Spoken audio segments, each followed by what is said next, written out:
Donald Trump and J.D. Vance snubbed for Dick Cheney's funeral.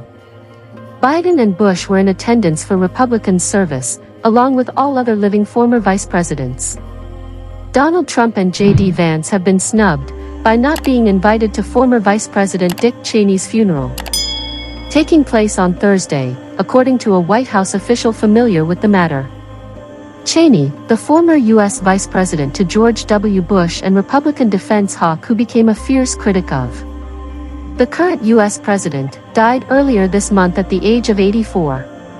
The funeral service at the National Cathedral in Washington, D.C. was instead packed with old-school Republicans who held power in Cheney's political era.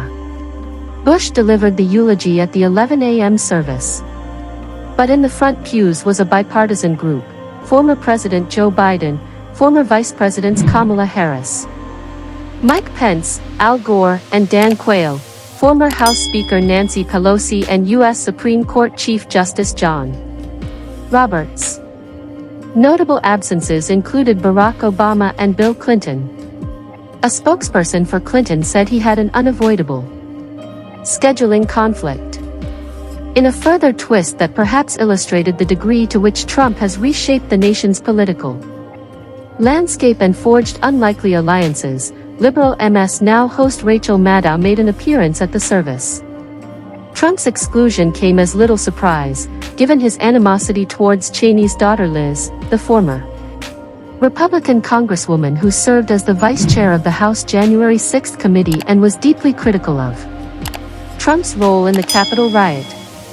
The committee leaned in many ways on Liz Cheney's deep Republican ties and her status as the third-ranking House GOP member for its objective credentials, which so angered Trump that he endorsed her primary challenger in the 2022 midterms. Both Liz and Dick Cheney, once seen as key members of the Republican Party, endorsed Harris in the 2024 election, a break that would have been unthinkable when the elder Cheney served as Bush's second-in-command. Harris lost to Trump last November, giving the Republican his second term in office.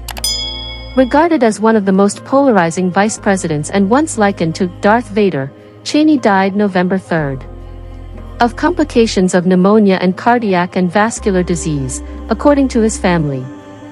As vice president, Cheney helped direct the U.S. response to the 9/11 terrorist attacks in 2001, muscled through an expansion of secret government surveillance power, and led the push to invade Iraq and Afghanistan. He started his career in Washington as a 28-year-old in the Nixon administration, where he served as a special assistant to Donald Rumsfeld. He became the youngest White House chief of staff at 34 when he replaced Rumsfeld, after he was named defense secretary. After Gerald Ford lost the 1976 presidential election to Jimmy Carter, Cheney returned to Wyoming to run for a congressional seat.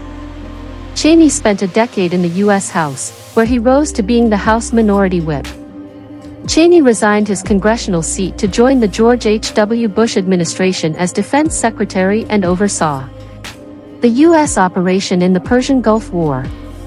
Cheney was chosen by George W. Bush to be his running mate for the 2000 election, which they won over incumbent Vice President Al Gore and Senator Joe Lieberman.